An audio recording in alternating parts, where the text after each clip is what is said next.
orang miskin pun tiap hari membayar pajak kepada negara. Untuk meluruskan, ada beberapa isu berkembang di luar sana yang disampaikan oleh para elit bahwa seolah-olah rakyat ini sudah memberikan apa terhadap negara. Saya mau sampaikan begini ya. Seluruh rakyat Indonesia setiap hari membayar pajak kepada negara. Tanpa terkhusus masyarakat miskin pun itu membayar pajak tiap hari. Tapi saya tidak mau bahas pajak yang berlaku secara khusus ya. Misalnya PPh yang berlaku untuk para karyawan, misalnya restoran atau badan usaha.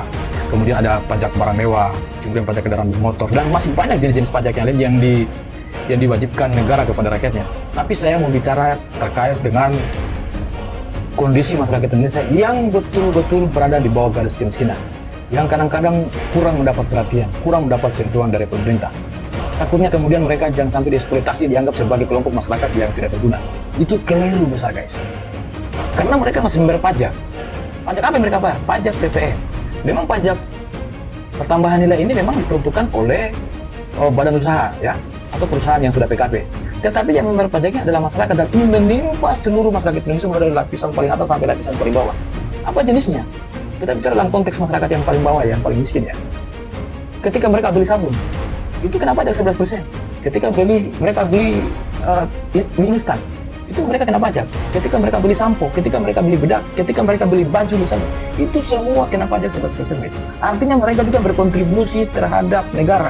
Mereka juga menyumbang terhadap negara. Sekarang pertanyaannya, apa yang sudah dilakukan negara kepada mereka? Apakah kehidupan mereka sudah dibuat layak? Apakah negara betul-betul memperhatikan mereka? Yang justru dipertontonkan adalah hedonisme para pejabat. Kasus korupsi yang bertumpuk-tumpuk dengan nilai sampai ratusan bahkan sampai ribuan triliun. Mentalitas anggota DPR yang pamer-pamer kemewahan, pejabat-pejabat yang suka flexing, kenaikan gaji anggota DPR yang sampai sekarang di luar nalar kita sebagai masyarakat kecil. Ya, jadi saya mau sampaikan kepada seluruh masyarakat Indonesia ya, kita semua sudah membayar pajak, kita semua berkontribusi kepada negara. Semua masyarakat Indonesia itu membayar pajak. Itu catatan penting itu. Bahkan bayi yang baru lahir pun untuk keperluan pampersnya pun itu juga ada pajak di dalamnya 11%. Untuk membeli bedak bayi pun juga di dalamnya ada 11% yang harus kita bayar kepada negara. Salam waras.